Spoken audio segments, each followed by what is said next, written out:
Hello दोस्तों, मैं आपके लिए एक नया अपडेट लेकर आया हूं। दोस्तों, यह अपडेट जॉब्स के हवाले से है। दोस्तों, यहां पर आप देख रहे हो Mishra Dhatu Nigam limited, a government of India enterprise, a mini Ratna first company, registered office PO Kanchanbagh Hyderabad. तो यहाँ पर जो ये पोस्ट्स आए हैं ये ऑल ओवर इंडिया अप्लाई आप कर सकते हो, और पोस्ट्स की जो लोकेशन रहेगी वो भी ऑल ओवर इंडिया में कहीं पर भी पोस्टिंग हो सकती है। इस कंपनी ने बहुत सारे पोस्ट के लिए यहाँ पर एप्लीकेशंस इनवाइट किए हैं, तो इनके बारे में हम यहाँ पर डिटेल्ड बात करेंगे कि कौन कौन से पोस्ट्स हैं, क्वालिफिकेशन क्या रहेगा, और अपर एज लिमिट भी क्या रहेगा, और डेट ऑफ एप्लीकेशन और लास्ट डेट क्या रहेगा, फीस क्या रहेगा। सारी जानकारी हम यहाँ पर आपको प्रोवाइड करेंगे। आप वीडियो को एंड तक देख लीजिए। तो यहाँ पर जो ये कंपनी है मिधानी यानी मिश्रा धातु निगम लिमिटेड, ये कंपनी किसके लिए काम करता है? High tech metallurgical industry under the administrative control of ministry of defence, engaged in the manufacture of super alloys and special steels, titanium alloys in various mill forms and shapes for strategic sectors like defense, space, atomic energy and also for commercial sectors। तो यहाँ पर जो posts आए हैं उनकी हम पहले details देखते हैं। यहाँ से पोस्ट का नेम रहेगा, यहाँ से वेज ग्रुप रहेगा, इस कॉलम में आपका स्केल ऑफ पेमेंट रहेगा, यहाँ पर CTC पर एनम कि क्या रहेगा, यहाँ पर नंबर ऑफ पोस्ट्स रहेंगे, यहाँ पर रिजर्वेशन के हिसाब से यानी कौन सी कैटेगरी में कितने पोस्ट्स रहेंगे, और यहाँ से इस कॉलम में आपकी एज लिमिट रहेगी यानी अपर एज क्या इसका रहेगा। तो पहला जो पोस्ट का नेम है जूनियर स्टाफ नर्स, तो यहाँ से आप पोस्ट की डिटेल देख सकते हो। अपर एज 30 रहेगा। उसके बाद फायरमैन है, उसके बाद refractory mason, junior operative trainee, junior operative trainee fitter cutting machine, junior operative training turner, junior operative training fitter, senior operative trainee civil. उसके बाद यहाँ पर लैब टेक्नीशियन, ये सारे पोस्ट की डिटेल्स यहाँ पर दी गई है। उसके बाद यहाँ पर क्वालिफिकेशन की डिटेल्स दी गई है। पहला जो है जूनियर स्टाफ नर्स, 4 पोस्ट हैं इसके लिए। तो क्वालिफिकेशन क्या है? BSc नर्सिंग होना चाहिए, या JNM विद इंटरमीडिएट, या EMT और इक्वलेंट 2 years एमरजेंसी मेडिसिन।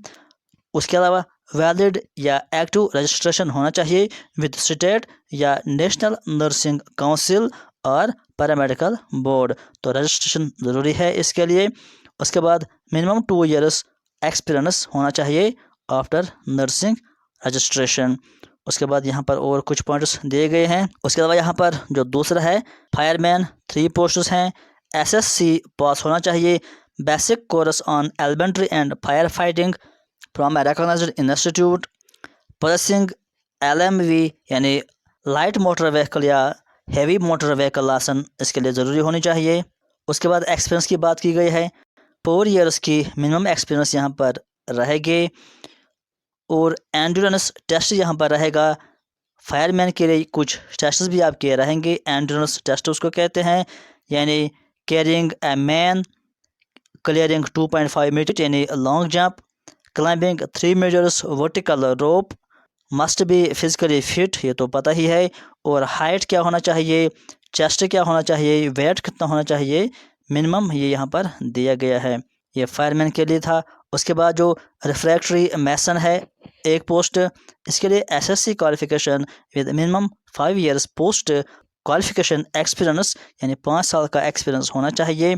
उसके बाद जो एक और पोस्ट है junior operative trainer, NDT operator, इसके लिए क्वालिफिकेशन क्या है? SSC plus ITI in electrical और इलेक्ट्रॉनिक्स, और 2 years एक्सपीरियंस इसके लिए भी होना चाहिए। उसके बाद जो जूनियर ऑपरेटिव ट्रेनी है फिटर या कटिंग मशीन, तो यहाँ पर SSC पास और ITI इन फिटर होना चाहिए, और उसके अलावा 7 years का यहाँ पर एक्सपीरियंस होना चाहिए। उसके बाद जूनियर ऑपरेटिव ट्रेनी टर्नर, इसके लिए भी SSC पास और ITI टर्नर में होना चाहिए, और 2 years का एक्सपीरियंस होना चाहिए। फिर जो एक और पोस्ट है जूनियर ऑपरेटर ट्रेनी यानी फिटर, यहाँ पर भी SSC प्लस ITI होना चाहिए और 2 years का एक्सपीरियंस। फिर सीनियर ऑपरेटिव ट्रेनी जो है इसके लिए आपको 60% मार्क्स होना चाहिए इन डिप्लोमा इन इंजीनियरिंग और 2 ईयर्स का एक्सपीरियंस होना चाहिए। उसके बाद जो ये पोस्ट है लैब टेक्नीशियन, इसके लिए 60% मार्क्स इन बीएससी केमिस्ट्री या फिजिक्स या 60% marks in diploma in engineering. तो कोई भी है इन 3 में से अप्लाई कर सकता है। 3 ईयर्स एक्सपीरियंस होना चाहिए। उसके बाद यहाँ पर सिलेक्शन प्रोसेस दिया गया है कि सिलेक्शन किस बिना पर रहेगा। तो यहाँ पर जो सिलेक्शन होगा वो एग्ज़ाम पर बेस्ड होगा, यानी रिटन टेस्ट होगा। जो रिटन टेस्ट होगा उसमें 100 क्वेश्चंस होंगे, तो 100 मार्क्स इसमें होंगे, लेकिन फिर 70 पॉइंट्स इसमें रहेगा आपका। उसके बाद जो क्वालिफिकेशन है उसमें आपको 15 पॉइंट्स दिए जाएंगे और एक्सपीरियंस को आपको 15 पॉइंट्स दिए जाएंगे। उसके बाद ट्रेड प्रोफिशिएंसी या एंड्योरेंस टेस्ट, उसमें पास या फेल क्राइटेरिया रहेगा। तो टोटल ये बन जाता है 100 मार्क्स, या हम कहेंगे कि 100 पॉइंट्स। यहाँ पर लिखा गया है कि जो रिटन टेस्ट है 100 मार्क्स रहेंगे विद 90 मिनट्स टाइम और नो नेगेटिव मार्किंग रहेगा। क्वालिफिकेशन जो है 10 मार्क्स रहेगा फॉर मिनिमम एजुकेशनल क्वालिफिकेशन और 2 मार्क्स रहेगा फॉर एवरी एडिशनल क्वालिफिकेशन, लेकिन मैक्सिमम आपको 15 ही रहेगा। इस तरह से यहाँ पर 10 मार्क्स रहेगा आपको एक्सपीरियंस का मिनिमम, और फिर हर एक एडिशनल एक्सपीरियंस को आपको 2 मार्क्स दिया जाएगा, लेकिन हाईएस्ट इसका रहेगा 15 मार्क्स। उसके बाद यहाँ पर एक और बात की गई है कि candidates shortlisted based on the initial screening, यानी पहले जो अप्लाई करेंगे फॉर्म भरेंगे उसमें से जिनका फॉर्म सही होगा, यानी क्वालिफिकेशन उनकी बराबर होगी जो पोस्ट की रिक्वायरमेंट है, तो उनको फिर शॉर्टलिस्ट किया जाएगा रिटन टेस्ट के लिए। लेकिन अगर किसी ने फॉर्म भर दिया है और वो क्वालिफिकेशन उसकी उस पोस्ट से रिलेवेंट नहीं थी, तो उसका फॉर्म रिजेक्ट हो सकता है। तो इसलिए आपको अप्लाई करने से पहले ये देखना है कि क्या आपकी क्वालिफिकेशन इस पोस्ट से रिलेवेंट है या नहीं है। तो जब आप शॉर्टलिस्ट में आओगे तो फिर आपको रिटन टेस्ट देना होगा। तो फिर जब रिटन टेस्ट भी क्वालिफाई हो जाएगा, उसके बाद आपको स्किल टेस्ट या जिसको हम कहेंगे एंड्योरेंस टेस्ट देना होगा, जो कि फायरमैन वगैरह पोस्ट्स के लिए है। उसके बाद यहाँ पर कुछ जनरल इंस्ट्रक्शंस भी दी गई है। Only Indian nationals can apply, यानी इंडिया का जो भी है किसी भी स्टेट से वो अप्लाई कर सकता है। एज क्वालिफिकेशन पोस्ट के साथ ही दी गई है, लेकिन वो कैलकुलेट हो जाएगी 23 नवंबर के बेस पर, यानी 23 नवंबर तक आपको कैलकुलेट करना है कि आपकी एज इस पोस्ट से रिलेवेंट आती है या इससे ज़्यादा होती है। उसके बाद जो अपर एज लिमिट है हर एक पोस्ट के कॉरस्पॉन्डिंग में दिया गया है। उसके बाद ये कुछ पॉइंट्स है इनको हम स्किप करते हैं, लेकिन यहाँ पर ये पॉइंट इंपॉर्टेंट है कि जो रिटन टेस्ट होने वाला है वो सिर्फ और सिर्फ आपको इंग्लिश लैंग्वेज में ही पेपर आएगा।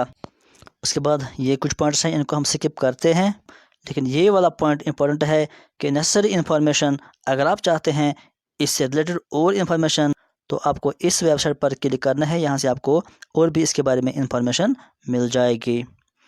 और ये एक और बात है कि पोस्टिंग जो है वो ऑल ओवर इंडिया कहीं पर भी आपकी पोस्टिंग हो सकती है। हाउ टू अप्लाई ये बात करेंगे हम। दोस्तों सबसे पहले आपको इस लिंक पर क्लिक कर देना है। इस लिंक को मैंने डिस्क्रिप्शन में भी डाल दिया है, आप डिस्क्रिप्शन में जाकर इस लिंक पर क्लिक करके फॉर्म भर सकते हो। जब आप यहाँ पर क्लिक करेंगे वहाँ पर आपको पहले इंस्ट्रक्शंस आएंगी, इंस्ट्रक्शंस को आपको रीड करना है, उसके बाद आपको अप्लाई कर देना है। जब आप अप्लाई करेंगे उसके बाद आपको फीस भी ऑनलाइन पे कर देना है। लेकिन अप्लाई करने का जो लास्ट डेट है वो यहाँ पर नोट कीजिए, 7 दिसंबर अप्लाई करने का लास्ट डेट रहेगा। अब जो फीस है उसकी हम बात करेंगे। फीस आपको सिर्फ और सिर्फ 100 पे करना होगा अगर आप जनरल कैटेगरी से बिलोंग करते हो। लेकिन अगर आप SC ST या PWD से बिलोंग करते हो तो आपको कोई भी फीस नहीं देना होगा, आपका फॉर्म फ्री में एक्सेप्ट हो जाएगा।